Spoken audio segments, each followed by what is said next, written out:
Hello everyone and welcome back. दोस्तों, stock identification का video बन गया है। इसी वीडियो में आप देखेंगे कि हमें कैसे शॉर्ट टू मीडियम टर्म के लिए स्टॉक को होल्ड करना है विद प्रॉपर स्टॉप लॉस, और हमारा टारगेट कितना रह सकता है ये आपको पता चल जाएगा।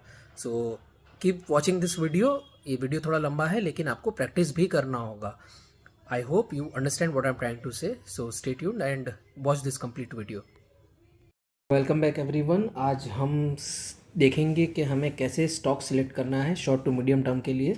तो जैसा कि टेलीग्राम पे आपको जो मैंने लिंक दी थी ट्रिनिटी चार्ट की, तो देखिए ये लिंक मैंने खोल रखी है। उसमें आपको जाकर ये देखना है, जहाँ पे आपको ये मिल जाएगा गांठ डायनेमिक डेट्स कैलकुलेटर।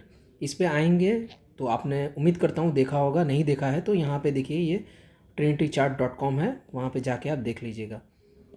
अब यहाँ करना क्या है कि मैंने आपको एक स्टॉक दिया था GTL इंफ्रा। अब GTL इंफ्रा मैंने बताया था आपको कि आपको ये देखना है कि जुलाई मंथ में कब इसने हाई मारा है, राइट। तो आज हम उसी का टेस्टिंग करने वाले हैं। ये है GTL इंफ्रा। तो चलिए हम लोग टेस्टिंग करते हैं इसको। तो चले जाते एकदम स्टार्टिंग से ही, जहाँ से इसका इंसेप्शन हुआ था। तो देखिए जितना ज़्यादा बैक टेस्ट करेंगे उतना ज़्यादा अच्छा टेस्टिंग होगा हमारा। आप समझ रहे हो ना मैं क्या कहना चाह रहा हूँ? जितना बैक टेस्ट करेंगे उसी में ही रिजल्ट मिलने वाला है। तो ये कैलकुलेटर मैंने आपको ट्रिनिटी चार्ट का क्यों कहा, तो देखिए मैंने आपको एक, मेरा क्या बोलेंगे आप, कि मेरा एक विज़न था इसको देखने का, कि अंदाज अलग तरीके से एक ऑब्जर्वेशन निकाला जाए इस चीज़ में। तो कैसे हम ये आइडेंटिफाई कर सकते हैं, तब ये कैलकुलेटर का यूज़ कैसे करें। देखिए मैंने आपको कहा था जुलाई मंथ में खाई लगना चाहिए। देखिए 2006 के आसपास ये स्टार्टिंग यहीं से हुआ था। तो चार्ट तो हमें यहीं से दिखा रहा है। तो जुलाई मंथ में यहाँ पे देखिए 17 जुलाई को इसने एक टॉप मारा, ठीक। तो यहाँ पे मैं कर दूंगा 17 जुलाई 2007, 17 जुलाई। तो यहाँ पे इंपॉर्टेंट डिग्री कौन सी आ रही है? मेरे लिए इंपॉर्टेंट डिग्री है वो है 90 डिग्री। यहाँ पे क्या बता रहा है? 16/10/2007, तो मतलब अक्टूबर महीना। अब आप देखिए 16, मैं आपको जूम करके दिखा रहा हूँ।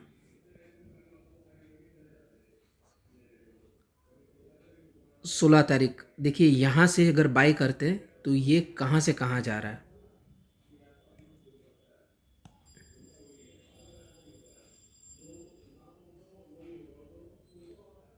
देखिए मल्टी बैगर जैसा हिसाब है इसका, 220%।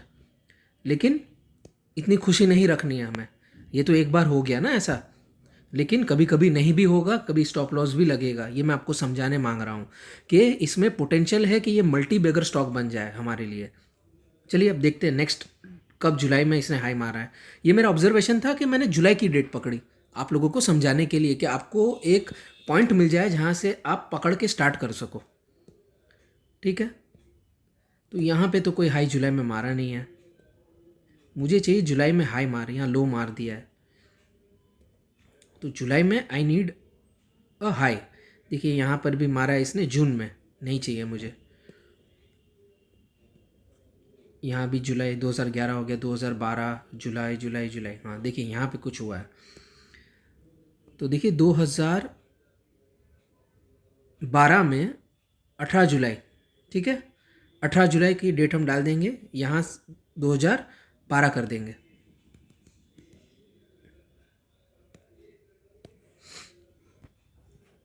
अब देखिए 90 डिग्री इंपॉर्टेंट है, 17/10।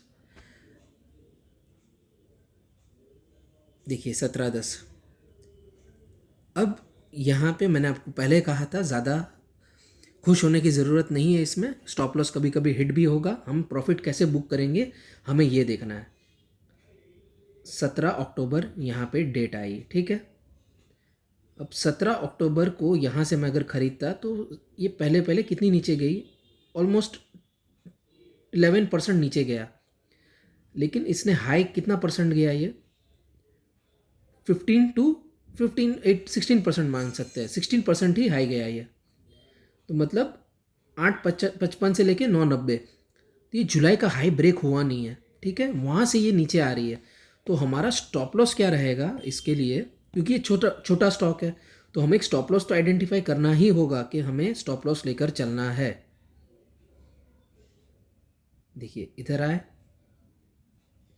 अगर इसको भी मैं स्टॉप लॉस मानूँ 27%, 40% मेरे हिसाब से, अगर छोटे स्टॉक पे अगर हमें होल्ड करके रखना है तो 40% तक हमें कुछ रखना होगा, क्योंकि ये पेनी स्टॉक है ना। 40% जो कैलकुलेशन मैंने किया है इसमें जो अच्छे से फिट होता है वो है 40%, क्योंकि वहाँ से चांसेस बहुत है कि ये बहुत बार टच भी नहीं हो। तो अब देखते हैं, ये 40% यहाँ पे कहीं पे हो रहा था। देखिए वहाँ से ये स्टॉप लॉस लेके नीचे आ गया, ठीक है। यहाँ 50% ही किया, 2012 में ये चला नहीं, लेकिन हाँ एक मूव दिया ऊपर, लेकिन वो 1 रुपये के आसपास का ही मूव था। पेनी स्टॉक है ना ये, इसलिए देखते हैं और आगे क्या होता है। देखिए जुलाई, 17 जुलाई, मतलब वही अक्टूबर के आसपास सेम डेट आने वाली है, 16-17 अक्टूबर। चलिए यहाँ पर भी मैं पकड़ लूँ,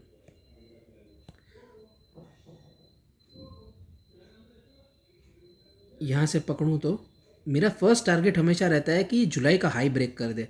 सपोज़ ये ब्रेक नहीं करता है तो हमें क्या करना है, हमें दिसंबर या जनवरी तक एक बार राह देखनी है। 30% to 40% हमारा टारगेट रहेगा कि ये अचीव हो जाए तो 50% पोर्टफोलियो इसका खाली कर दें हम। देखिए यहाँ पे ये खाली किया मैंने, सपोज़ 2 रुपये के आसपास, 216, तो यहाँ से ये टिका नहीं। अब इसका स्टॉप लॉस देखते हैं। अगर मैं 50% खाली भी करता तो 17 तारीख लेता हूँ, 17, मैंने कहा 40%,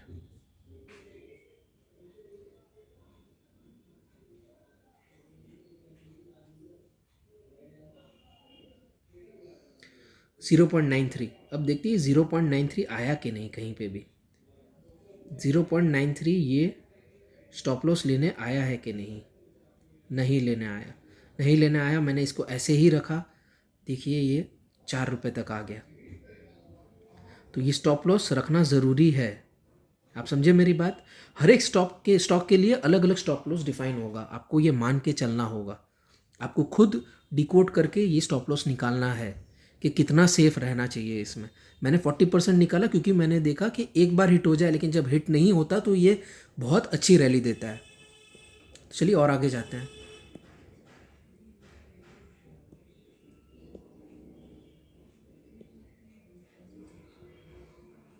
जुलाई में दिया है, नहीं दिया, हाई नहीं आया है। तब इधर राइट, ये देखिए जुलाई में हाई आया। कौन सी तारीख को आया ये एग्जैक्टली? अराउंड 7 जुलाई, 7 जुलाई करते हैं हम, 7 जुलाई 2016।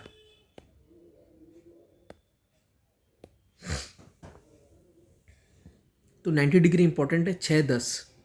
अब देखते हैं कि इसमें करना क्या है।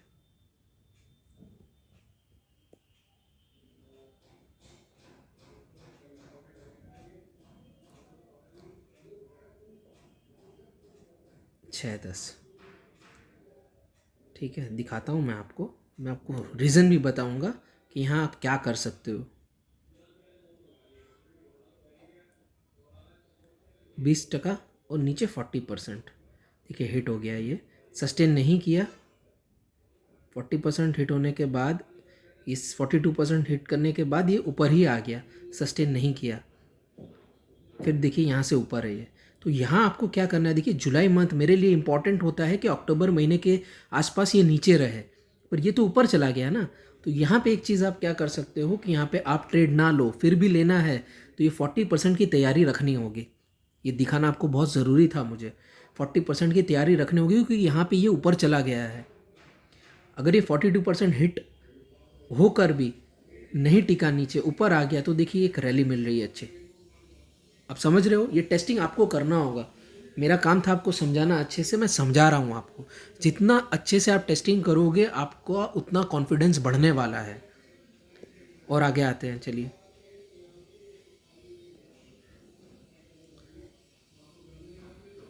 सत्ताईस जुलाई 2017,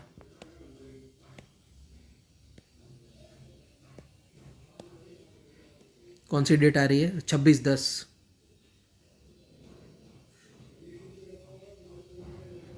26/10 यहाँ पे है। मैंने क्या कहा था, दिसंबर से जनवरी एग्जिट कर जाना है अगर जुलाई का हाई ब्रेक नहीं करता है ये तो। 26.10 यहाँ से 40% कहाँ आता है, 40% यहाँ आता है 3.70। चलिए खैर वो तो हिट नहीं हुआ। पहले स्टार्टिंग में दिसंबर से जनवरी में हमारा टारगेट अचीव हो रहा है कि नहीं, देखिए ओनली 25%, 25.60%। 30% के आसपास पोर्टफोलियो खाली कर 30% के आसपास पोर्टफोलियो हल्का करना है हमें। राह देखनी, अगर ये ब्रेक नहीं करता है और नीचे आके ये सस्टेन कर जाता है, 40% के नीचे भी ये सस्टेन करता है तो हम निकल जाएंगे। देखिए 40% कहाँ, इधर आया, ये सस्टेन करता है, नीचे क्लोजिंग दिया, ये नीचे जा रहा है, नहीं रहेंगे हम इसमें, एग्जिट कर जाएंगे। देखिए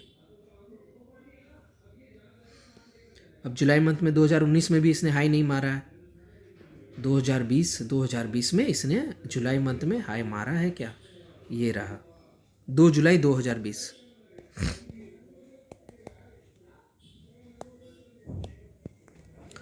तो इम्पॉर्टेंट डेट आती है 1/10/2020।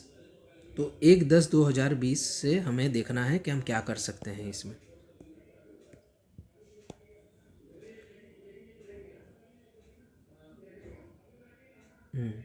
पहले तो नीचे आ रही थी ये 25%, 40% तो हिट हुआ नहीं अभी तक, तो we will wait for it. हमारा एम हमेशा रहता है कि इसको ब्रेक कर दे, ये तो एक पोटेंशियल है कि ये बहुत ऊपर जाएगा। 1.35 नहीं आया, इधर तक आया। जनवरी में एक एग्जिट पॉइंट है, 50% हल्का कर दिया पोर्टफोलियो। अब देखते हैं ये क्या करता है। 40% हिट नहीं हुआ, जैसा ही ब्रेक करता है देखिए ऊपर की जर्नी स्टार्ट करता है ये। देखिए आप देखिए 2021 वापस हाई मारा, राइट, 28 जुलाई 2021।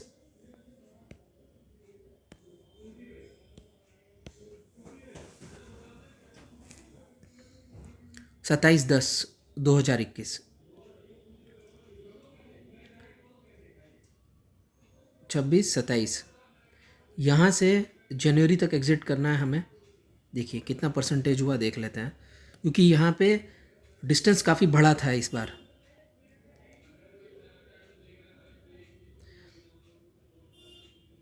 देखिए 30% से ज़्यादा,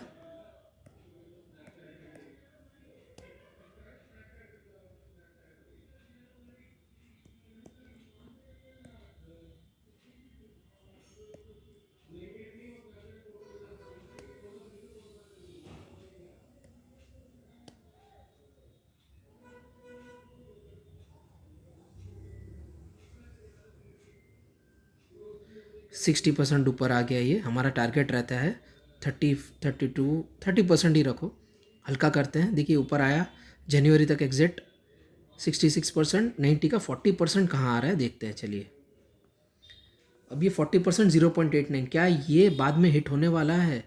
0.89 नहीं हिट हुआ है। देखिए ऐसे ही चल रहा है, ऐसे ही चल रहा है। हाँ 2023 में हिट हो गया ये, तो यहाँ हमारा स्टॉप लॉस हमें पता है हिट हो गया, ख़त्म कहानी, हट जाएंगे। अब देखते हैं जुलाई मंथ में कहीं लगा है टॉप 2024। हाँ 2024 में लगा है, देखिए ये रहा 9 जुलाई 2024।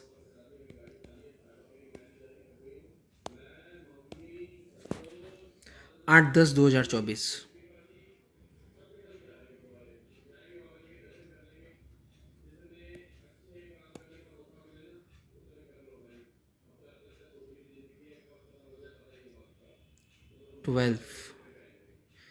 देखिए जुलाई में टॉप मारा है, लो ब्रेक नहीं हुआ है। अगर 30% करूँ तो 30% इस तरफ आता है, 3 रुपये के आसपास, ठीक है।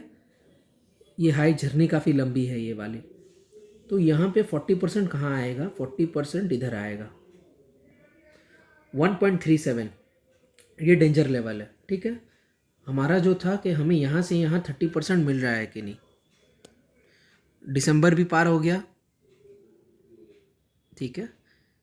यहाँ से ये और ये ऑलमोस्ट 8.73%। तो हमें राह देखना है कि जनवरी भी आ गई, नहीं नहीं ये नीचे जा रहा है। सपोज़ ये जनवरी, मिड जनवरी तक या एंड तक ये नहीं आता है तो 40% की राह देखनी होगी हमें। अगर यहाँ अगर ये ब्रेक करके 40% ब्रेक करके नीचे की तरफ क्लोजिंग आ जाती है तो नीचे रहेगा। लेकिन डे चार्ट में अगर 2 दिन के लिए अगर नॉन स्टॉप नीचे रहता है तो एग्जिट कर जाएंगे। दो जो 40% हिट हो रहा है वहाँ पे अगर ये डे चार्ट में ऊपर क्लोजिंग देता है तो राह देखेंगे उसके ऊपर क्लोजिंग आ रहा है कि नहीं, तब वापस इसको कंटिन्यू करेंगे, वरना एग्जिट कर जाना है। तो दोस्तों ऐसे आप बजाज फाइनेंस में भी करोगे ना तो आपको पता चलेगा कि कितना स्टॉप लॉस रखना है और टारगेट बहुत बड़े बड़े आ जाते हैं। तो स्टॉक को आप इस तरह से पिकअप कर सकते हो। और ये तो मैंने आपको जुलाई कहा, हो सकता है आप इसमें अगर कोई दूसरा, जैसे अगर मैं कहूँ आप मार्च का अगर पकड़ लो, मार्च में जनवरी में कोई टॉप पकड़ा है तो आप उसको पकड़ के भी टेस्ट कर सकते हो। लेकिन मैंने जो देखा यहाँ पे कि जुलाई में जब भी टॉप मारता है तो एक अपॉर्चुनिटी मिलती है कि नीचे थोड़ा बाई करके 30-40% मिनिमम हम कमाने का स्कोप रखते हैं इसमें। तो हमें एक लीवे मिल जाता है कि हम थ्रू कुछ अच्छे पैसे कमा पाए। तो क्वांटिटी आपको डिसाइड करना है, मैं नहीं कहूँगा आपको क्या करना है नहीं करना है, पर मैंने आपको ज़रिया बताया है कि ऐसा होता है। ये गान WD गान जो है उनकी एक ये डायनामिक डेट्स है जहाँ पे मेजर मूवमेंट आने की उम्मीदें होती है। तो जितने ज़्यादा स्टॉक पे आप अप्लाई करोगे आपको पता चलेगा कि आपको क्या करना है। नेक्स्ट स्टॉक आएगा वो है बजाज फाइनेंस, मैं आपको बताऊंगा उसमें क्या करना है। टिल देन इसको आप प्रैक्टिस करो and see what is the outcome. Thank you very much.